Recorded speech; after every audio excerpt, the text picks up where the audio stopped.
មានមនុស្សជាង 8,000 លាននាក់ជារៀងរាល់ថ្ងៃមនុស្សប្រហែលជា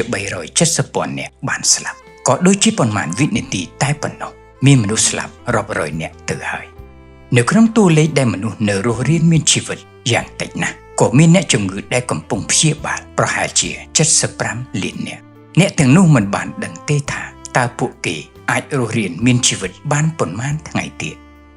សង្គ្រាមមិនទាន់បានផុតរលត់ទេមានមនុស្សជាង100 លាននាក់ត្រូវបង្ខំចិត្តចាស់ចោលផ្ទះសម្បែងដោយសារតែជាពីមុខអាវុធពួកគេរស់នៅក្នុងភាពស្រពេចស្រពិលដោយមិនបានដឹងថាថ្ងៃស្អែកពួកគេនឹងរសាត់ទៅដល់ទីណាឡើយហើយក៏មិនបានដឹងទៀតដែរថាអាចវិលត្រឡប់មកស្រុកកំណើតបានឬមិនបាន1,500 លាននាក់រស់នៅក្នុងភាពគ្រប់គ្រាន់មិនមាននិងមិនក្រពេករៀងរាល់ឆ្នាំមានមនុស្សប្រហែលជា10 លាននាក់ស្លាប់ដោយភាពអត់ឃ្លានប្រហែលនឹង 27,000 នាក់ក្នុងមួយថ្ងៃនៅក្នុងតំបន់ដែលខ្វះខាតបំផុតមនុស្សម្នាក់គ្មានសម្លៀកបំពាក់ថ្មីសូម្បីតែមួយបន្លាស់មានពេលខ្លះមានសាច់ឬត្រីសម្រាប់ធ្វើជាអាហារគឺជាសំណាងដ៏ធំបំផុតសម្រាប់ពួកគេមានរហូតដល់ទៅ280 លាននាក់ដែលរស់នៅដោយគ្មានជំរកឲ្យពិតប្រាកដ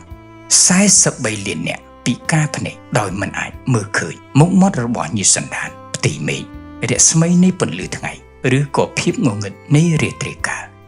200 លាននាក់មានវាសនាតែមួយដោយរស់នៅក្នុងពិការភាពផ្សេងពីគ្នាក្នុងនោះក៏មានមនុស្សដែលមួយជីវិតពុំធ្លាប់បានបោះជំហានដើរដោយជើងទាំងពីររបស់ខ្លួន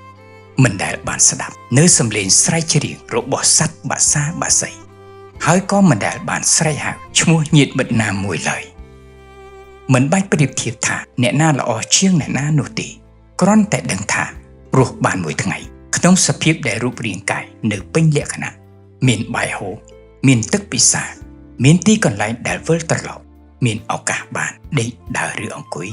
និយាយស្ដាប់និងសម្លឹងឃើញពិភពលោកនេះចាត់ទុកថាអ្នកមានសុភមង្គលជាមនុស្សរាប់ពាន់លាននាក់នៅលើចក្រវាឡនេះមួយជ្រុងនៃការសម្លឹងឃើញវាហាក់ដូចជាបានជួយអ្នកឲ្យចេះថែរក្សានៅអ្វីដែលកំពុងមាននិងរស់ឲ្យមានតម្លៃជាមនុស្សល្អជារៀងរាល់ថ្ងៃ